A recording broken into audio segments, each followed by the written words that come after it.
Yeah, I'm gonna be straight up. Even if you have 1 million followers, you can still be broke. Right. It's not when you hit 1 million. Like, I was making no money until I had like 6 million. I think was the first time I really started to make money. Why do you think that is? Welcome to the Far From Average podcast, where we speak about topics and interview people who are far from average so you can take your business and take your life to the next level. I have an extremely special guest with us here today. I am so excited for this episode. I'm just going to let him introduce himself because this guy has a massive track record on social media and getting you to the next level as far as influencer marketing, brand deals. So I'm just give it up to him. Thank you so much. What's going on, guys? Mackenzie, thank you so much for having me, man. I've seen your podcast on TikTok, and I saw them. I was like, dude, this is awesome, and I want to get on here as soon as I can. So I'm blessed to be here. Yeah. So speaking about TikTok, obviously you're huge on the platform. How many followers is it? I'm at 12. It's crazy saying it out loud. 12.2 million now. Imagine 12.2 million people in a room.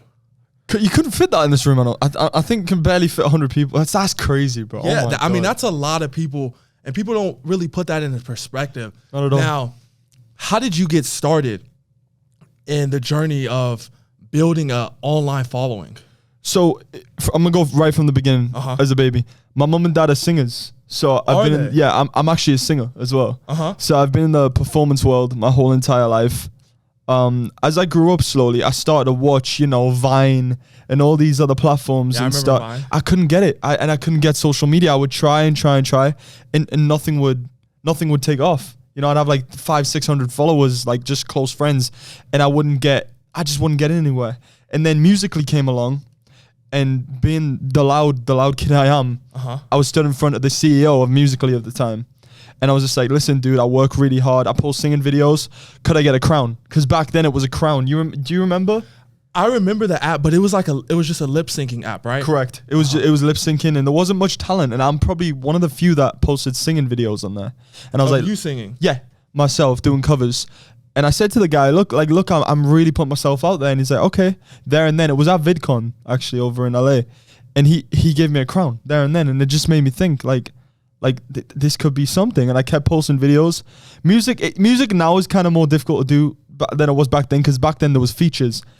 Like, there was people that worked at Musical.ly that would sit down, watch your videos, and feature them. But now it's a robot. That For You page, it's a robot now. There's no one's really controlling it. It's all automatic. Yep. So now it's a lot more difficult for music. So what I realized is comedy is really big on TikTok, and I wasn't really doing a lot. I know I did some videos with a bunch of my friends that did all right, but what really took off was a video of me and my friend. We went in the kitchen, and I don't know if you've ever seen it.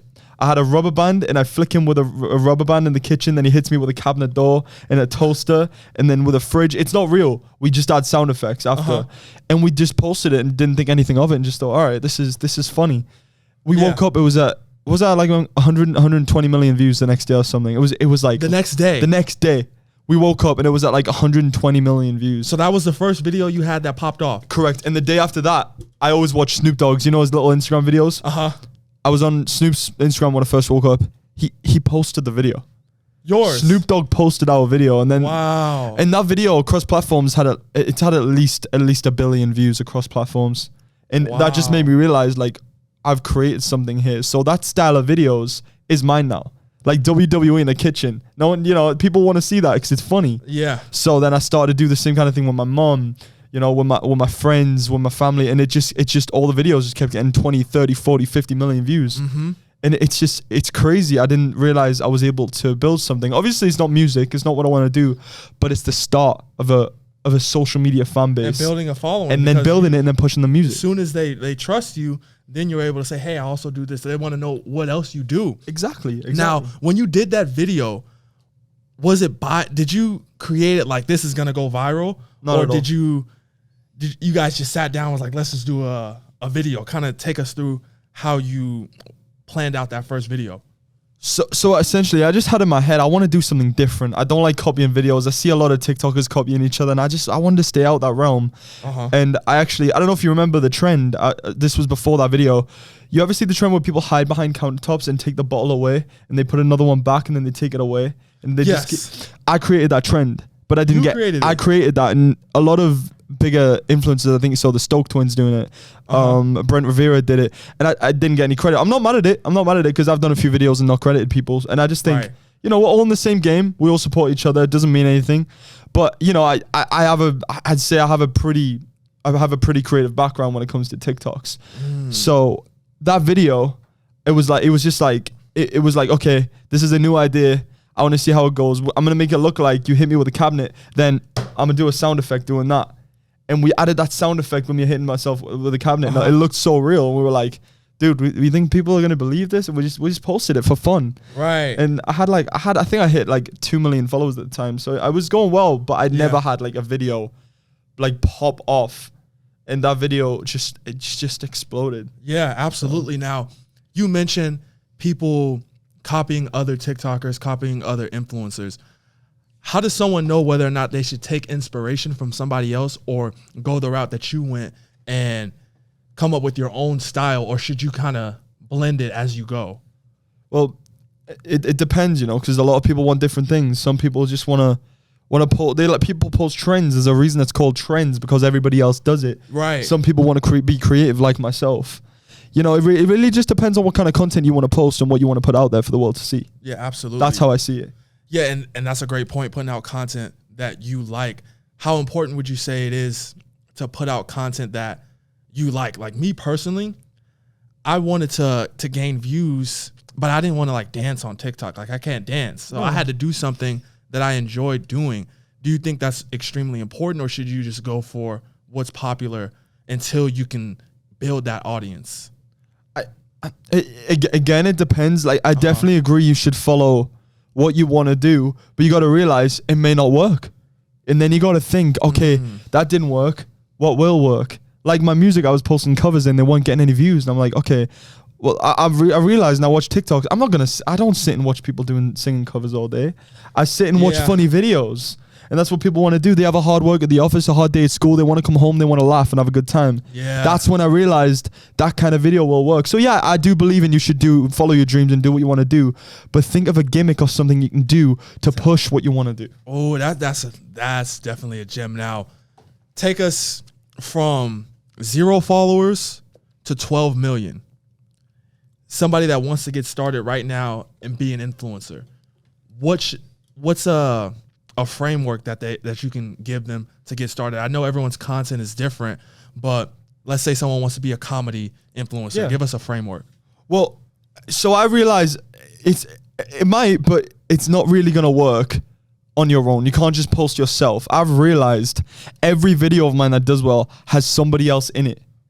People love to watch videos with interactions. If you're by yourself, teaching them how to make something DIY or something, yeah, that works for some people, but it doesn't work for me. You know, we're going back to doing what you want to do, because people do different things. Yep. You know, so I would say make sure you have good lighting. Do a video with somebody else. Say you like to do magic or something, right? Make sure you're doing it in the kitchen on someone, and then I'm just gonna think of an idea right now. So do a video in the kitchen. A trick that's terrible that they can figure out, but have a twist to where it's really good. Do something unexpected. Do something the audience isn't going to expect. That's where you're going to win, because they're watching like, and then something happens what they don't realize, and it's like, whoa, like I did not expect that. And that's what pushes a video to do well, because then friends are like, here, look, let's share this with this person and this person, and it just starts to get the word out more and more and more. So yeah, that's the basics, I would say. Basics. Interact with your audience. Whether you have 1 million followers, whether you have like 1,000 followers, it doesn't matter. These people that are commenting on your video, go live, give them a shout out, show them some love, you know, because they're going to be loyal to you, and they're going to be the main people that are also going to help you push, because they're always going to share your video. Make a group chat of the main fans, get their numbers, get their WhatsApp, whatever. Make a group chat of 10 to 20 and be like, yo guys, look, I just released my merch, blah, blah, blah, blah, blah. So then them 20 people are going to be the first people, and other people are going to see those 20 people doing this. Oh, this guy must be doing well. Like, let me follow this. Yeah. Do you know what I mean? Yeah, I know exactly what you mean. It's a slow building game, but it's a game that you need to play if you want to be successful. Yeah, absolutely. Now, I know a lot of people won't admit it, but people want to get into this social media space. They want to gain influence and make money. Right. How does someone monetize their audience? Because there's a lot of influencers who, like, they're broke. Yeah. I'm gonna be straight up. Even if you have 1 million followers, you can still be broke. Right. It's not when you hit 1 million. Like, I was making no money until I had like 6 million. I think was the first time I really started to make money. Why do you think that is? It depends on content. Like, if I made myself look like, if I did those. Am I allowed to swear? Do we swear? Yeah, go ahead, okay. swear. If I did those fuckboy dances and stuff like that, maybe it would have took off and I would have had this girly fan base that loved me. You know what I mean? And then you would get branding deals because you have a fan base that's like loyal to you, And it's like, but I do stuff for like different people on the For You page. I have a different audience. So for me, it was more like viral videos than an image for myself, which is what I'm trying to accomplish now. I'm still working. Like this music I want to do, I'm slowly trying to make an image for myself to where I do have a fan base for my music and not just kids seeing my videos on the For You page. Yeah. That's probably why I don't think I made as much money with 2 million followers. Cause I'd get good video views. Right. But it was because of the videos I did, not because of me. Yeah. Okay. That makes sense. What's your strategy for monetizing going forward? Monetizing going forward, again, pick the right brand for you. Don't just go out and say, don't go on a rampage messaging accounts that you want to do just randomly do deals with, because it may not work. It may not fit the brand. It may not do something. Really take time, watch your content and think, what could do well for me? Like I do Kid Yo's kitchen pranks, like some kind of bounty, like what's called the paper napkins or something, like something that would go well in one of my videos. I would do a branding deal for, because I can say, hey, look, I'm guaranteed to get this views. This is what I do. Your product will work for it.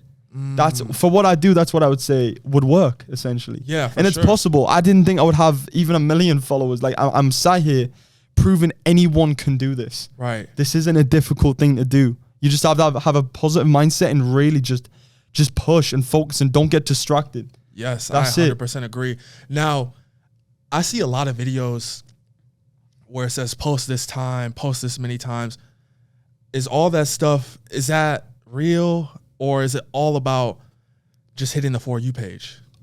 I'd say Instagram's definitely more of a time scheduling thing than TikTok. I think TikTok, you could post a video whenever, it could swipe the For You page. Yeah. As far as Instagram, that's where loyal fans are.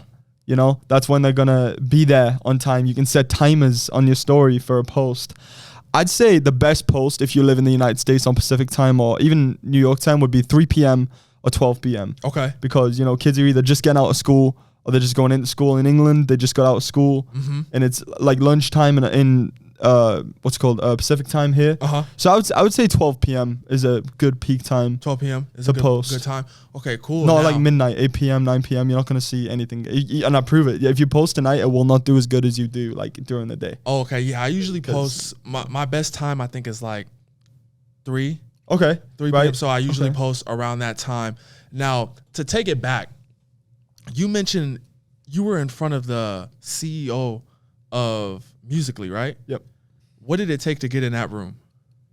So obviously I was a VidCon. I did. Okay, so before Musical.ly, I've been in this social media game. So you've been in it? Yeah. And what other platforms have you blown up on? YouTube. So a TV show, I don't know if you know the TV show called Dance Moms. Yes. I was big a part of that family.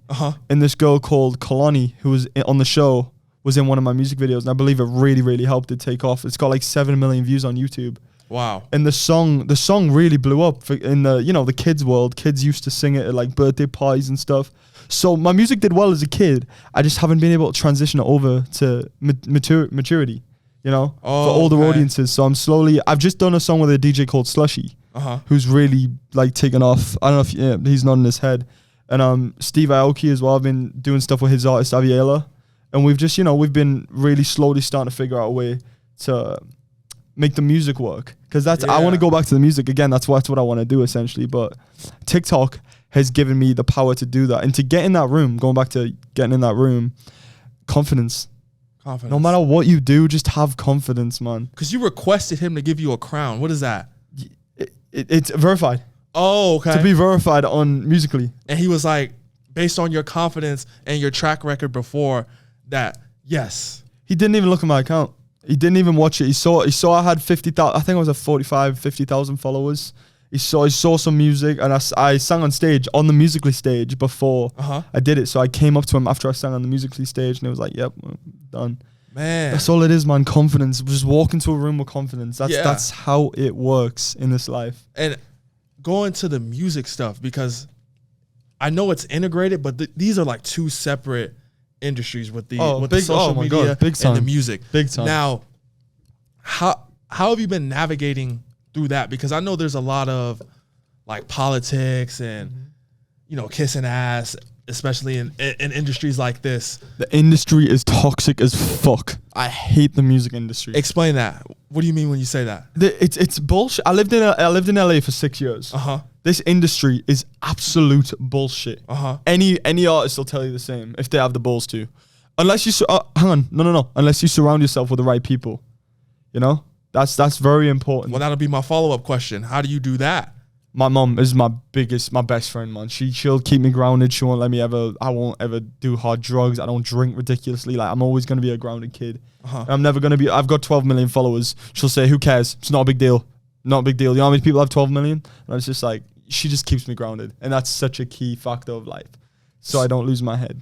So what's some of the things someone should avoid when getting into the music industry? I know you said the industry is toxic. How do I navigate it if I don't have that same support system?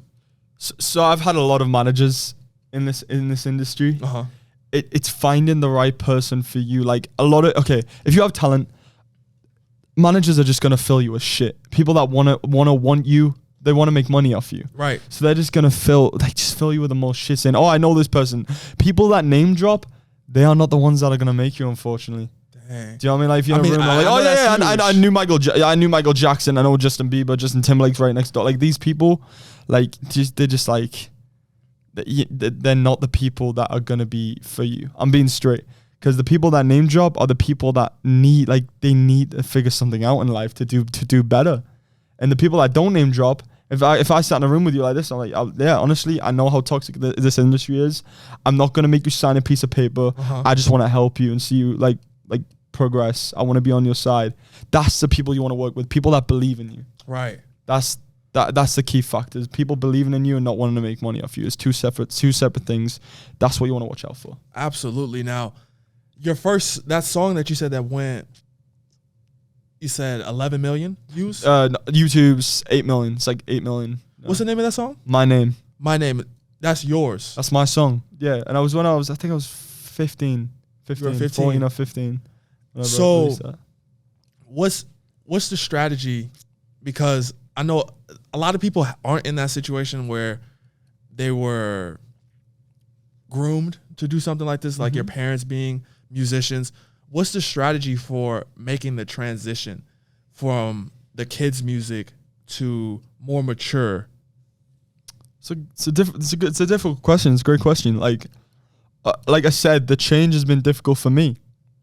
So I don't know if I have an answer that's going to be correct or going to help someone, because I'm still learning myself. Wow. I'm still learning right now after 11 years of this industry. Well, that's good that things are changing. 100%. And I'm figuring it out slowly. I've built a music page. I think me and my girl posted a video. It got it got 7 million views, 1.3 million views. We were just singing a song. 1.3 million likes, sorry. And we were just singing a song. And all I've wanted is to see music take off for me. And it did. It's one of the first times I've seen it actually really take off. So now I have that page on 500,000 followers. I'm going to slowly build that page into music. And I've noticed like people are like, why don't you sing on your main page? Why aren't you posting this with 12 million people? Those 12 million people are like 10, 11-year-old like boys who just want to see me get hit. They don't care. No, do you know what I mean? No, they don't care about the music. And that's why I've built this page, is because this is real, true music loyal fans. So you would say to separate your content? Separate the content, yeah. If you want to do two separate things, don't try and merge it in one. I don't think it's gonna work that way. Yeah. I mean, it could. I'm saying things that have worked for me. It might be different for you. You know what I mean? I'm not gonna say what's right for you and what's right for me, because we want two different things. Right, and I agree with that. The only reason I'm asking and trying to dig deeper is because a lot of people want to be influencers. So they're not thinking about their passions. They're thinking about followers and brand deals. That's the main thing. Money. It's the first thing that goes to head. Oh, I want to be an influencer so I can make like hundreds of thousands of dollars. Like OnlyFans, that's a great example. You're not going to build anything on OnlyFans unless you have a name or an image for yourself. You need to work hard to get these things. It doesn't just come with a click of a button. Absolutely, and I agree. I mean? Do you help people? So that's what I want to do. Now I've built this fan base. I want to find talent and help them build and get them on my page, do these videos with me and stuff, and like help them build whatever they want to build. You know, that's what I want to do. So yeah, obviously I'll help whoever I can. But I'm gonna be honest. I'm gonna be straight up. Yep. I'll help you, but if it's gonna affect my brand or lose, like I get low views for it or something, I can't do it because I'm fucking up an opportunity. Like, what if like Nike come the next day and say, oh, like I'm gonna send you like $100,000 for a promo, and then there's fucking 5,000 views of me trying to promote someone. They're not gonna want to work with me. So that affects my brand. So as long as it doesn't mess my brand up, I don't mind. You know what I mean? Yeah. And I think that's fair. Yeah, I 100% you know what I mean? agree. There's so many people that I've had to turn down for the podcast because like it just doesn't work. What are we gonna talk about here for 30, 45 minutes? Like nothing. How did this impact? Because you're still young. Mm-hmm. You graduated how many years ago from high school? I didn't really graduate. I mean, I graduated, obviously homeschool from high school and stuff. But right? I dropped out of school because I was getting like bullied for what I did. I was doing musical theater before. I didn't mention that to you. I was Billy Elliot in England. It's a musical. Wait, you said you were getting bullied for what you were doing? Oh yeah, I was dancing. I haven't mentioned this to you. I danced a lot. I did ballet and all that stuff as a kid, and I played soccer. I played for a pretty high level soccer team, and the kids would give me so much shit, and it just made me quit. And that's another thing. I don't want anybody to quit because of bullying, bro. Like these people are the people that want you to do that. You're giving them what they want. Dang. You don't want to give them what they want. Because I know the TikTok comments can be. Those TikTok comments are that's like flicking a fly off your shoulder. I don't know what reference that is. For you now, somebody who's just getting started. Oh, yeah. How did you deal with it at first? Because you said you had to leave school. Yeah. Well, yeah. That wasn't social media. That was dancing. And all that stuff. But as far as social media, because it happens, I've seen this happen a lot. Honestly, you got to realize these people that are commenting hate comments on your videos and posts, that they are people giving you attention. They have sat there, gone to your post, hit the comment section just to comment something because they care and they want you to see it. That who cares? That's an extra view for you. That's an extra comment for you. Whatever it is, just let them have an opinion. Yes. Because at the end of the day, like look at Andrew Tate. There's a fine example. Fucking so many people hate him. Look what it's done for his career. He's a genius. He's an absolute genius for what he's done. I agree. Because he's realized, some people don't like my opinion on things. Let me do that to build myself. And he's making fucking millions a day. Like, who cares? It's opinions. Right. Whatever opinion comes out, that it doesn't matter. You're all going to benefit off that opinion no matter what. So, I know you mentioned interacting because a lot of people... They're like, I don't even check them because the comments are so nasty. Right. How did you deal with it at first? Or did you ever feel that in general, like, dang, these comments are messed up? It brought me down. There was a time it brought me down because it's like, because I didn't understand what I just told you. I didn't have that mindset. And it was just like, damn, I wish everyone could love me. Why is people got to hate me? Why have people got to be like this? And everyone's different. Everyone has an opinion. You're doing what you want to do. Don't let anyone have an opinion on that. Just do what you want to do and don't let them bring you down for it. Yeah, absolutely. You know I 100% agree. Now, do people treat you different? That's another thing. Because of friendships. The followers? So friendships, because this is more of like a personal question. No, of course. But I'm like, I'm interested in this because I noticed some people that I asked to be on the podcast before it started getting views. They're now trying to spin the block and say like, hey, let me hop on now I have some time. And I'm like, man, is it really about helping me out or is it really about coming on and doing the interview, or now you just see views and likes and you want to come on? So growing up, I had no friends. I'm going to be honest. I had barely any friends. No one liked me. No one would talk to me. I didn't care. I had music. I had everything I enjoyed and I didn't care. When I started to build my social media following, when I started to see the millions come in, all these people that like bullied me and didn't like me, they're all up my DMs, bro. And they're just like, yo, let's hang out, let's do something. When you're back home, when we're going to do something, that makes me feel so fucking good to know I've done something good with my life to make them want to come back to me. It's made me feel like I've done something successful because I know those people wouldn't give a shit. If I didn't have what I had, they wouldn't care. But now I'm I guess semi-successful with 12 million followers. They want a piece of it, and that makes me feel good because it means I've created something when they said I wasn't going to create anything with my life. And how do you deal with the groupies? Groupies. What's a groupie? That's an American term. What's the groupies again? The groupies can be either male or female. Oh, the people who just kind of want to hang around and linger just to kind of ride off your coattail. I let them. I like hanging out with people. I don't care. I don't have to post them. They'll try. I have friends right now that are still my friends, but they're just trying to promote their shit and that's why they're friends with me. But you know what? I don't care. I don't care. I like being around people. So yeah, me personally. # know your worth. Me personally, I care. I'm not even gonna lie. I don't want to kick it with you if you haven't helped out in any way, shape, or form. Yeah. You just wanna ride off of whatever it is that I'm doing. Like my videographer now, me and him have been doing videos, photos, and starting businesses since we were like 9 years old. Oh, so you'll go back, huh? Yeah. And look, you guys, you know why? You know why you guys are still friends right now? Because you didn't leech and use each other. You guys have built together as a team, and that's how it's got to stay. You know what I mean? So me personally, I'm like, man, I don't like dealing with people like that because fake energy around me, it just brings me down. Like when we met, we were speaking about the club, right. and I asked you if you go, and the reason that I've kind of like stopped enjoying it so much because it's just such a superficial environment. I'd rather stay home, watch Netflix. Don't like clubbing, don't like partying. Just FaceTime my girl, watch some Netflix, and just call it a night. That's how I like to live my life. Right. You know? What other stuff are you looking to do? Like any other businesses or anything else? Like what other stuff do you have? Yeah. So I have so much stuff. Let's do it. So before I get into that question, I want to know what was were you the cool kid in school? Okay. Yeah, it's pretty cool. Okay. Were you the cool kid in school? Yeah, homecoming king. I was hoping you guys were gonna say you weren't like me. Never mind, cut that out. Shit. All right. Anyway, so I do a lot of things. Obviously, I told you about music. I've really been working hard on music, writing for other artists, all that stuff. Magic. You know, I have so many backup plans, dude. I could go and do some weddings and do an hour set of magic around tables. I can go to a wedding and do singing for an hour. You know.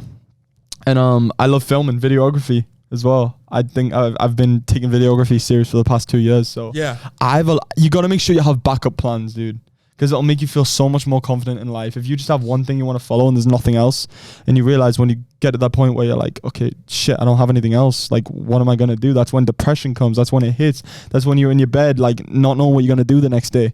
You got to have backup plans and you got to know what you want to do. I played soccer semi-professionally as well. I'm not as good as I used to be, but I still play because it makes me happy. I play 3-4 times a week. Right. Just keep yourself happy and do hella shit. And that's what's going to give you a good life. Yeah, absolutely. And I 100% agree with that. Now, because we were kind of talking about the social media marketing agency, and you said you worked with the acai bowl place up the street. So I wasn't essentially meant to work with them. That Francesca's, dude. Oh my God. Like, I'm not trying to promote this, but dude, you tried it. I love it. You tried the food. I haven't tried. I've only tried the acai. Yeah, the bowl. Yeah. Fucking hell, bro. Like, come on. I was going when it was just good. When it was just extraordinary. Okay. So I only went for the acai bowl. So the food thing is new for me. The food, next time you go, you got to promise me you'll try the food. I'll try the food because I went today. So good, dude. Yeah, I go every day. But you know what I love about those people? They're good people, man. Like before I even told them about my social media, they just were lovely people. You know, they kept giving me like free little things and they were just nice people. And now I Postmates from home sometimes and I just like ask for an acai bowl. They send me so much food on even through the Postmates guy. And it's just like people are like, you don't have to be this nice, you know. I feel like if you're nice, people are gonna be nice back, you know. 100%. You give what you're gonna you give what you want to receive. So how do you want to work with companies and brands going forward? So I want to do my best to help them. I've noticed I can get viral videos. I want to help other accounts get viral videos because I've done it. Michael sat over there. We've got him 1.3 million views on a video, and he's got himself almost to 100,000 followers just off them videos.